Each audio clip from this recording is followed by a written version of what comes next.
Amados irmãos, a paz do Senhor, aqui, como sempre, Pastor Gedeon Júnior, e uma alegria estarmos juntos. Hoje trataremos da continuação do capítulo 3. Ontem fizemos uma introdução e vimos o quanto a misericórdia de Deus pega uma tribo e a coloca como simplesmente uma das principais.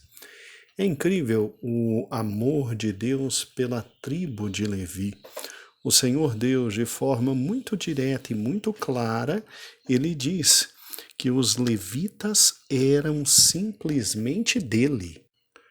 E no versículo 12, o Senhor assevera, do capítulo 3, eis que eu tenho tomado os levitas do meio dos filhos de Israel, em lugar de todo o primogênito que abre a madre, entre todos os filhos de Israel. E aí ele termina dizendo, e os levitas serão meus. E os levitas serão meus. É interessante que, obviamente, quando Deus fala exatamente isso, ele faz com que Israel se lembre do episódio mais terrível ocorrido ali no Egito. O simples fato da última praga, da morte de todos os primogênitos. E Deus tinha avisado a Faraó, você quis matar meu primogênito? Eu matei todos os teus primogênitos. Agora, por que não morreram os primogênitos também ali do povo de Deus? Por uma razão simples. Deus poupa todos os primogênitos de Israel e diz, eles são meus. O versículo 13 diz assim, de Levítico capítulo 3, porque todo primogênito é meu, desde o dia em que feri todo primogênito na terra do Egito, consagrei para mim todo primogênito de Israel, desde o homem até o animal, serão meus. Eu sou o Senhor. Eu sou o Senhor. Interessante, né? A pergunta que se faz, mas por que Deus resolveu ter para ele, no meio de Israel, todos os primogênitos? Ele dá uma razão simples, porque eu sou o Senhor, né? Fantástico, muito fantástico. A razão é simples, eu sou o Senhor, sou eu que mando. Eu dito exatamente as coisas. Eu tenho o direito de ter para mim exatamente o que eu quiser. Pastor, mas aí Deus não estaria sendo absolutamente arbitrário, né? Mandão, aquele estilo terrível, autoritário. Meu irmão, eu creio que não. Eu creio que não. E vou lhe explicar por que Deus aqui pode simplesmente dizer, eu sou o Senhor. Porque Deus pode dizer, eu sou o Senhor. Escute. Imagine que você, por amor, por carinho, por consideração, por um sentimento bom, você construa uma casa e dê de presente para alguém, né? Isso é perfeitamente possível, né? Nós podemos ser tomados por bons sentimentos e dar aos outros um lindo presente. Imagine que você é muito bem de vida e que você resolveu dar de presente uma casa para alguém que você tenha muito carinho, muito carinho. Algum erro quanto a isso? Não. Agora imagine que você, até para não incomodar talvez este dono desta casa que você deu, você olhe para ele e diga assim, amigo, eu vou criar nos fundos ali do terreno um barraquinho simples que quando eu estiver passando pela cidade eu terei acesso a esse barraquinho e ali fico sem te incomodar, né? É óbvio que a pessoa que acabou de ganhar a casa vai olhar para você e vai dizer, não, você vai ficar comigo, eu vou permitir que você durma no meu quarto, o melhor quarto, quero te dar a melhor hospedagem, afinal de contas ninguém anda ganhando por aí uma casa nova do nada, né? E você do nada resolve dar uma casa nova para o amigo, ele não, aí você insiste e diz, não, Vou criar ali no fundo um barraquinho. Inclusive vou fazer o acesso a esse barraquinho um acesso diferenciado e quando eu estiver passando pela cidade eu vou, entro e não lhe incomodo. Só te peço as chaves, você me cede as chaves e ali eu entro ali e simplesmente não lhe incomodo. Aí a pessoa, não, tá bom, você é o dono da casa, tá me dando uma casa sem nenhum problema.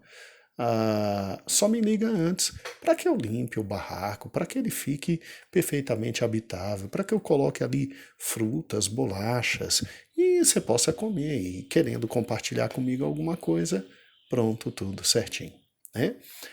Eu te pergunto, existe alguma coisa errada em você dar uma casa a alguém? Não, né? Existe alguma coisa errada em você pegar um cantinho dessa casa e falar, olha, isso aqui é para mim. Eu quero separar esse barracãozinho e quando eu vier, eu fico por aqui e não te incomodo. Algum erro nisso? Não. Eu que estou recebendo a casa de presente, eu vou reclamar? De maneira alguma. Aquilo que não é meu e que continua sendo seu, para mim é um nada. Eu ganhei tudo, eu tinha literalmente nada e eu ganhei tudo, eu ganhei uma casa. Algum erro quanto a isso? De maneira alguma. Pois é. Adivinha quem é Deus? Deus é o Senhor. Deus é o dono de todas as coisas. Deus é o dono da nossa vida. E Ele é bom. Ele é bom. E Ele olha para nós e Ele diz o seguinte, olha, eu vou dar para vocês herança. Herança de primeira. E Ele diz, eu estou dando para vocês filhos. E quando vocês tiverem filhos, eles serão herança. Herança do Senhor é cada um dos filhos. Presente é cada um dos filhos. Ou seja, Deus, quando quer nos abençoar, nos dá filhos. Tá? Eu não estou dizendo que quem não tem filhos não tem bênção de Deus. O que eu estou dizendo é uma das formas de Deus abençoar a vida do ser humano é dando filhos. E aí qual é o problema se Deus simplesmente diz o primogênito eu quero para mim? Qual é o problema? Tá? Eu não quero. Deus poderia simplesmente dizer não quero nenhum dos seus filhos, mas Deus pode dizer o primogênito é meu. O primogênito é meu. Eu quero.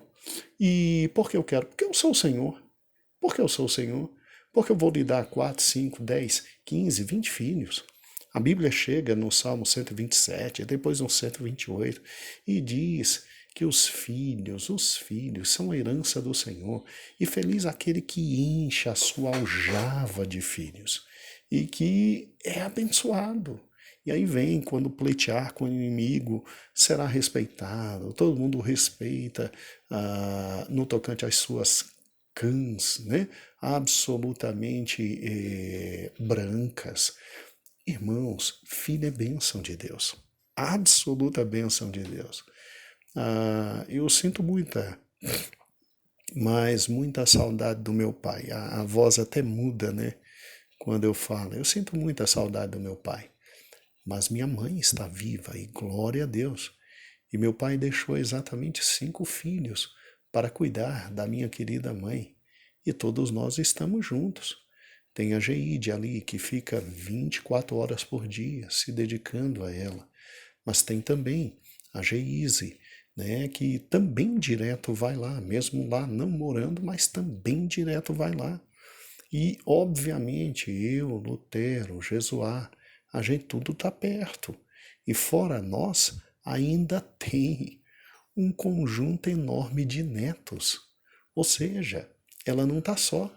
De maneira alguma ela tá só, tá todo mundo junto, cuidando dela, cuidando de todas as coisas para ela, tentando ver se nada falta, subordinados a ela, em amor, em carinho, em devoção e todo mundo junto. É filho, é neto e é uma família inteira, de tal forma que para ter ou para querer atingi-la, tem que passar por muita gente. Tem que passar por muita gente.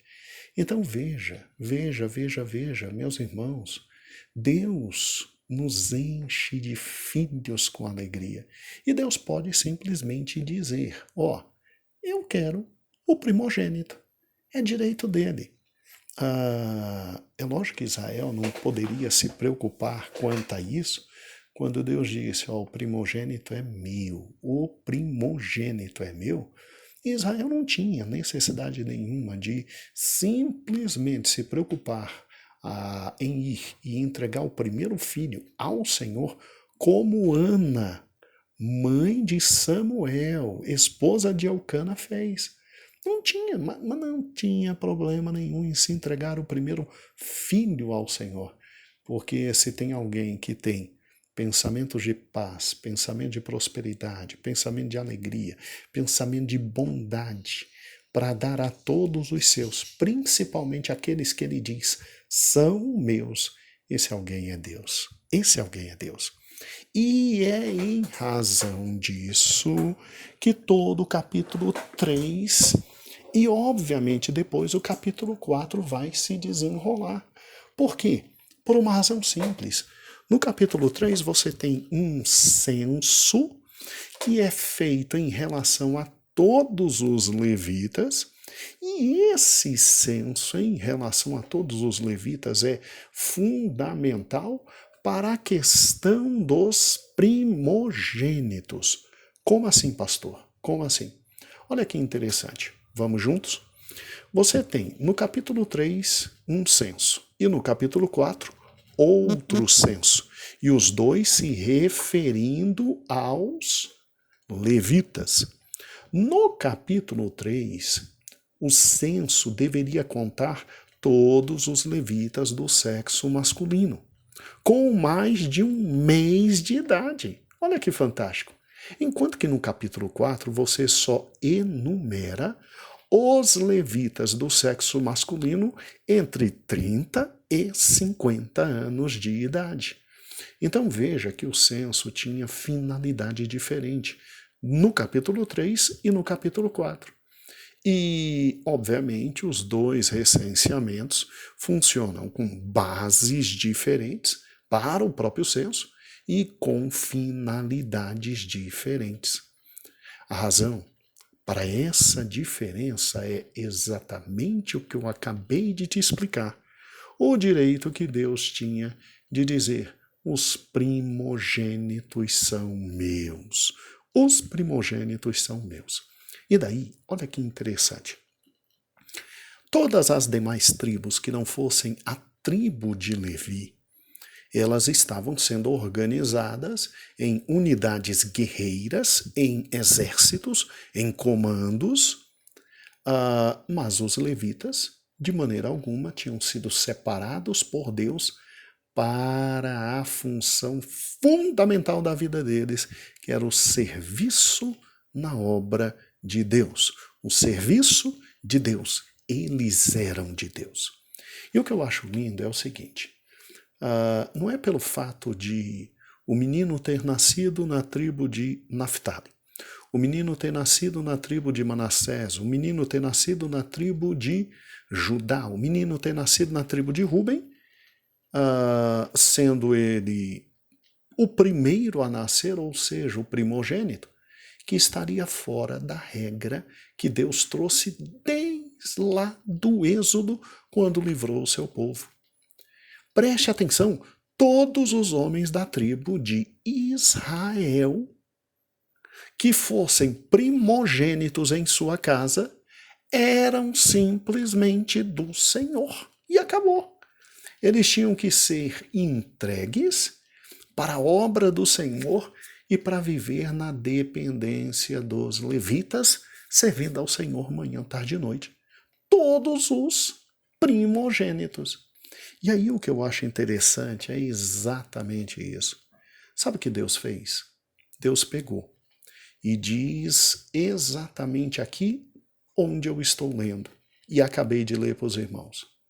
Todos os homens da tribo de Levi foram pegos por Deus e tomados no lugar de todos os primogênitos homens em Israel. Então entenda direitinho o que estou falando. Deus, para permitir que todos os homens das outras tribos simplesmente se dedicassem à guerra, o que Deus fez? Bem, ele já tinha dito que todos os primogênitos eram deles. Isso ia trazer uma baixa no exército, porque perder mais de 22 mil homens, que eram os primogênitos em todo Israel, ia ser muito difícil. Então o que Deus fez? De forma simples, tranquila e maravilhosa, o Senhor disse, olha, a tribo inteira de Levi é minha, e eu coloco a tribo de Levi no lugar dos primogênitos. Agora, vamos então fazer um censo. E daí o objetivo do censo de Números 3, que era o quê?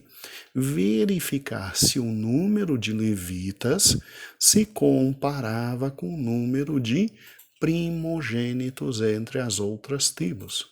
E aí descobriu-se, obviamente, que, de fato, o número de levitas do sexo masculino ficava um pouco aquém do número de israelitas dos primogênitos. E aí é óbvio, esses israelitas excedentes precisavam ser remidos de forma diferente, pagando um tributo que Deus estabeleceu para o seu próprio tabernáculo. Então, olha que fantástico, Para isso que existiu exatamente o censo do capítulo 3. Exatamente para isso. Para isso que existiu o censo do capítulo 3. E quando o Senhor exatamente faz isso, o Senhor diz a Moisés a partir do versículo 12: Eis que eu tenho tomado os levitas do meio dos filhos de Israel, em lugar de todo o primogênito, que abre a madre entre os filhos de Israel, e os levitas serão meus. Porque todo primogênito é meu, desde o dia em que feri todo primogênito na terra do Egito. Consagrei para mim todo primogênito em Israel, desde o homem até o animal. Serão meus. Eu sou o Senhor. E falou o Senhor com Moisés no deserto do Sinai: Conta os filhos de Levi, segundo a casa dos seus pais. Pelas suas famílias contarás a todo homem, da idade de 1 mês para cima.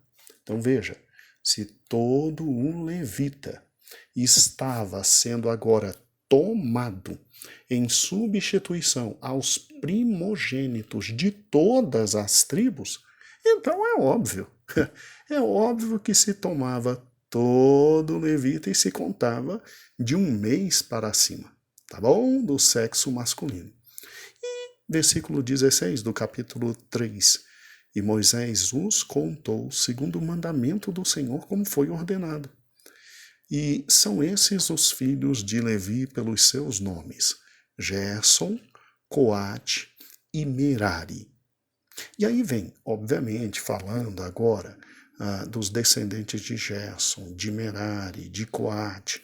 E aí, obviamente, eles são contados e cada um somando, na conta geral, você tem a seguinte soma. Versículo de número 42 e 43. E contou Moisés como o Senhor lhe ordenara todo primogênito entre os filhos de Israel. E todo primogênito varão, contado nominalmente, de 1 mês para cima, segundo o censo, foram 22.273. Ok, então preste atenção.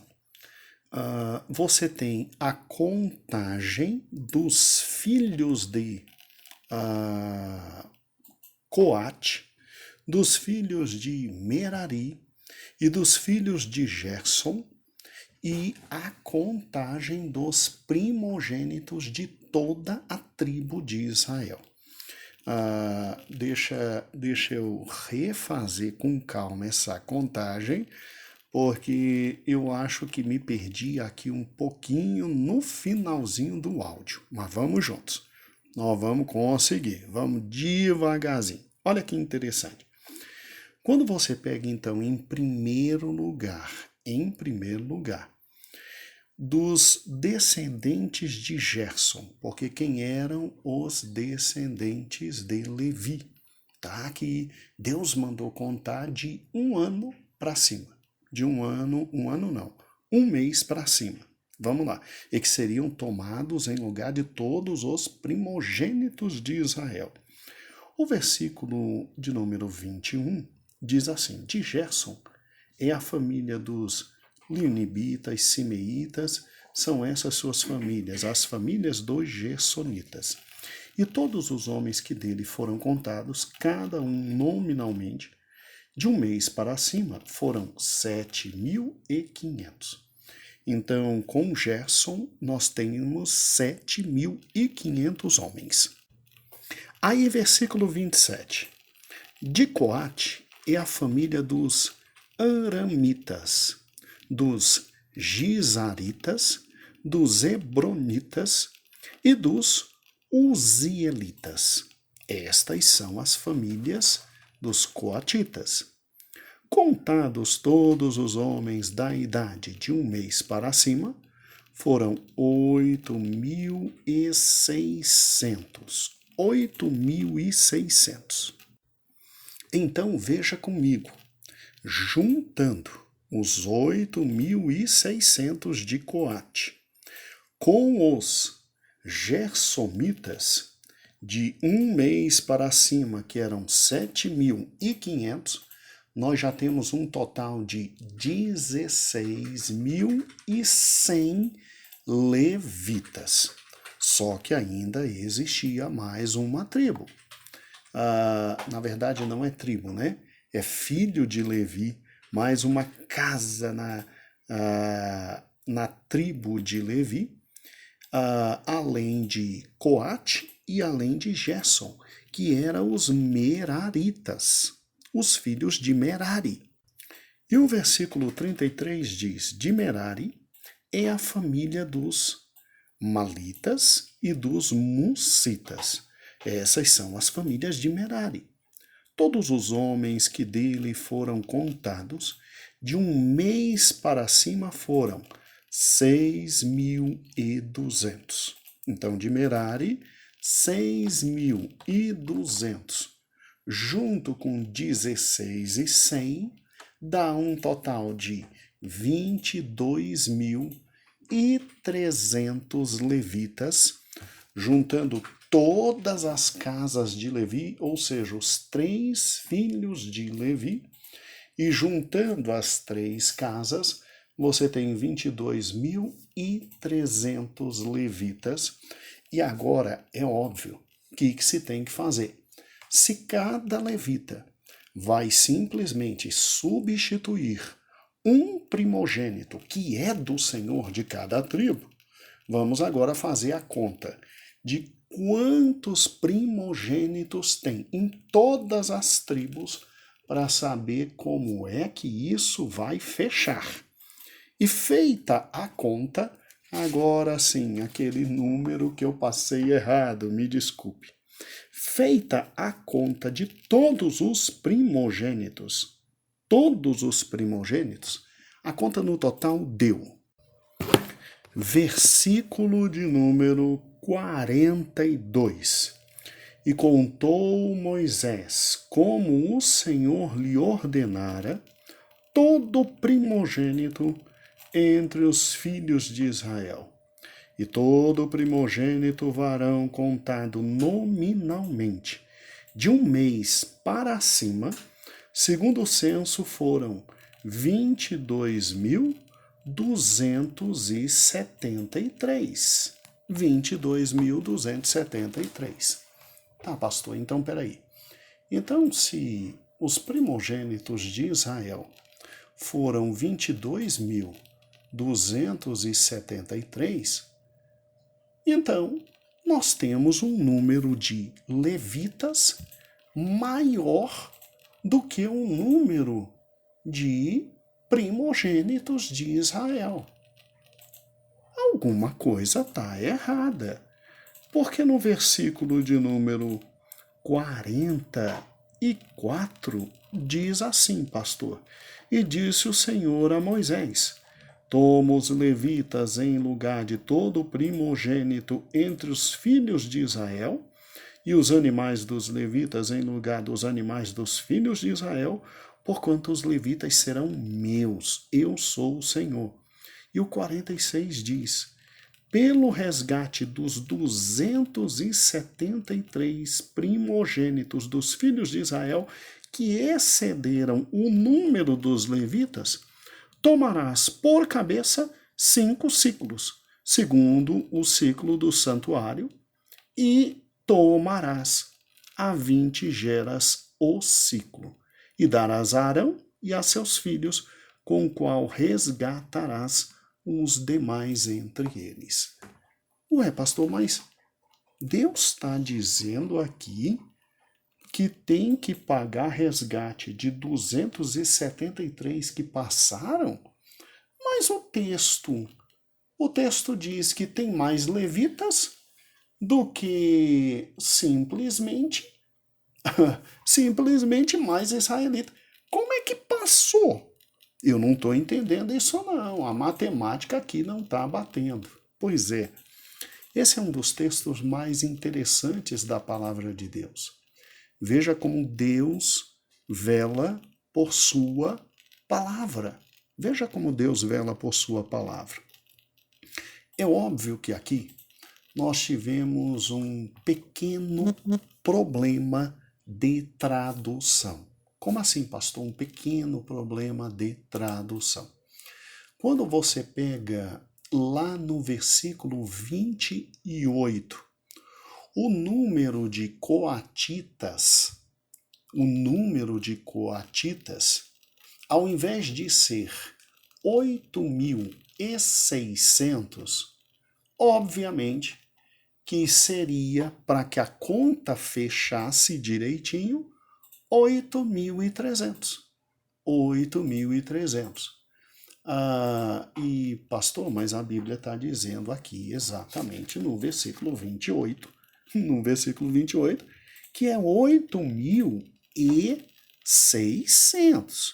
Ela não está dizendo 8.300, porque tudo bem, se for 8.300, aí cai bastante e aí realmente está correto o que Deus mandou fazer, que é realmente pagar por esses 273 a mais que existiam. 273 a mais que existiam.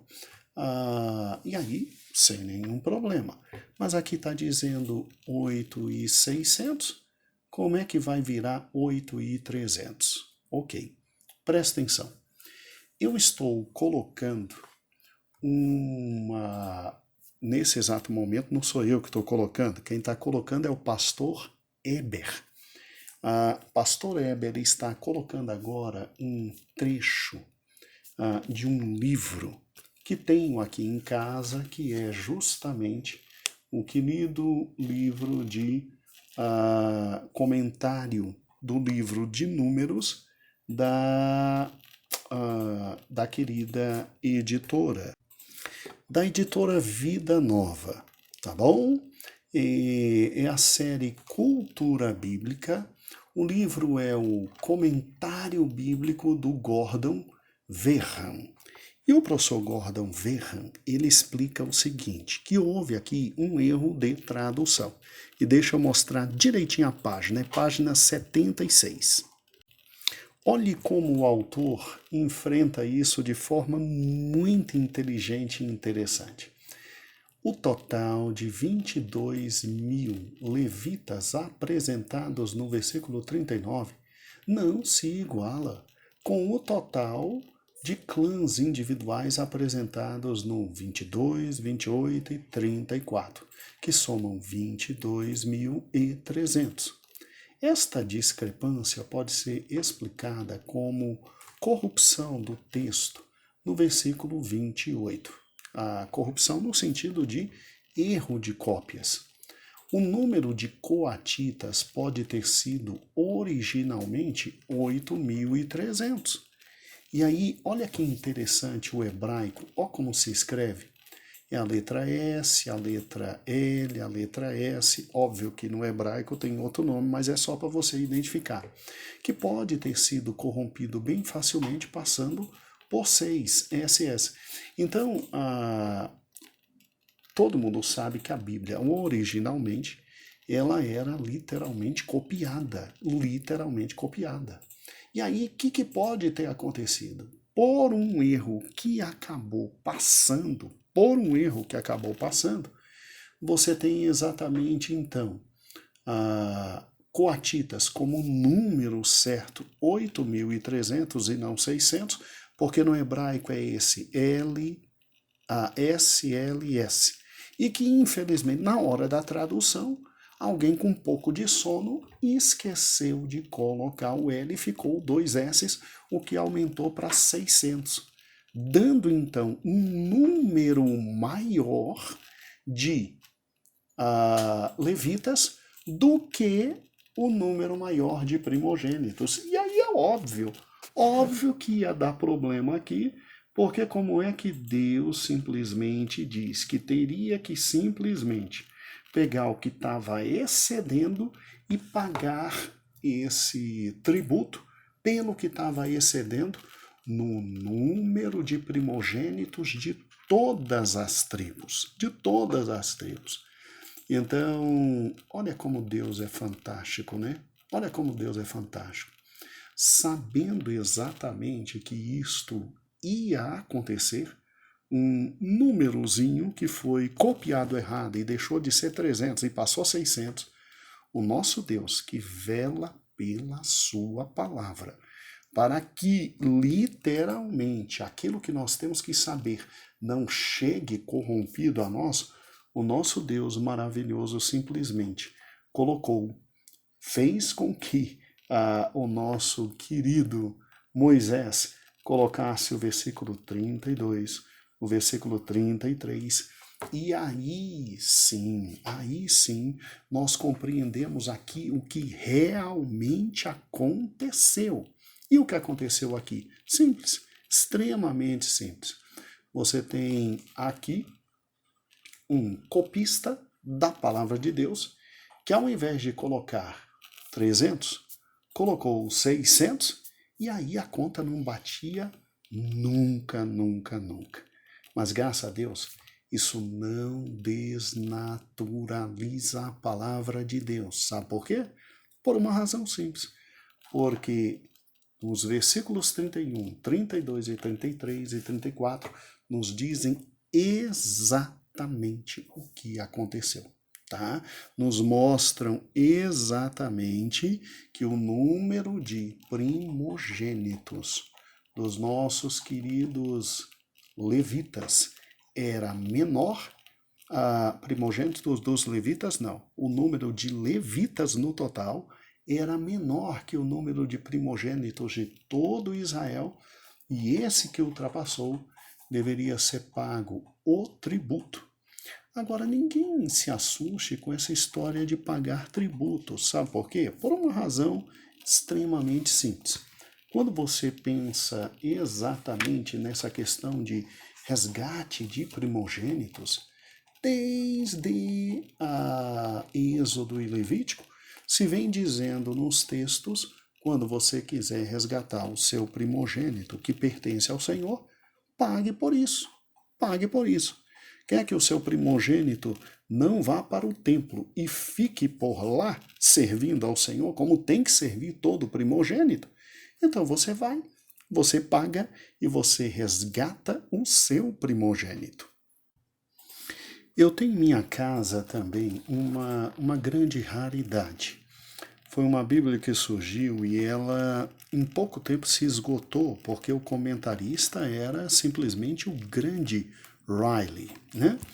E aí o que acontece? O nome da Bíblia é a Bíblia Anotada.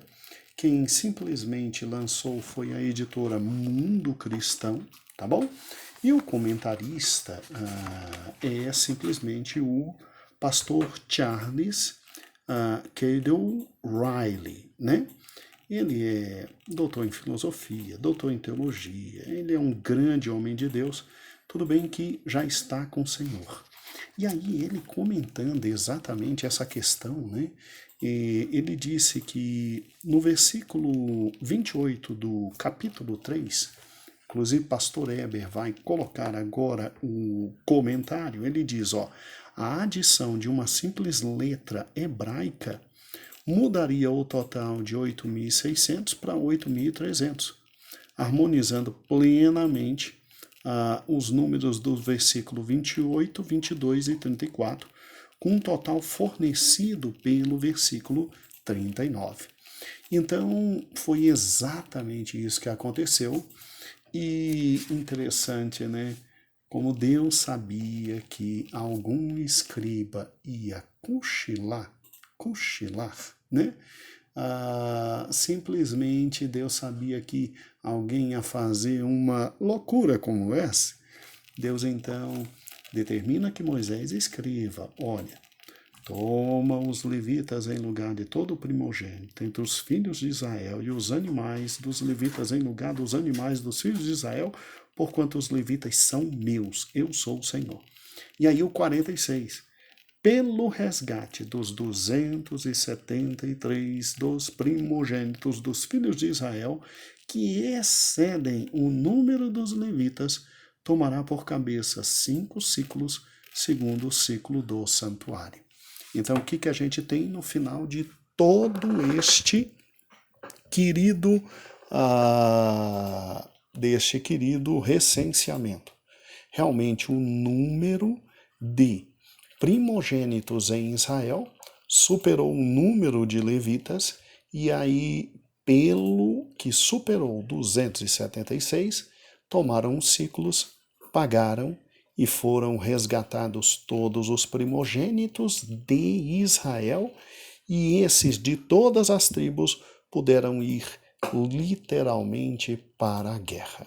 Literalmente para a guerra. Amados irmãos, um grande beijo. A paz do Senhor, sei que excedi bastante o tempo, mas é que normalmente incrédulos, quando querem jogar na cara da gente que a Bíblia tem correções, um dos textos que eles adoram é esse.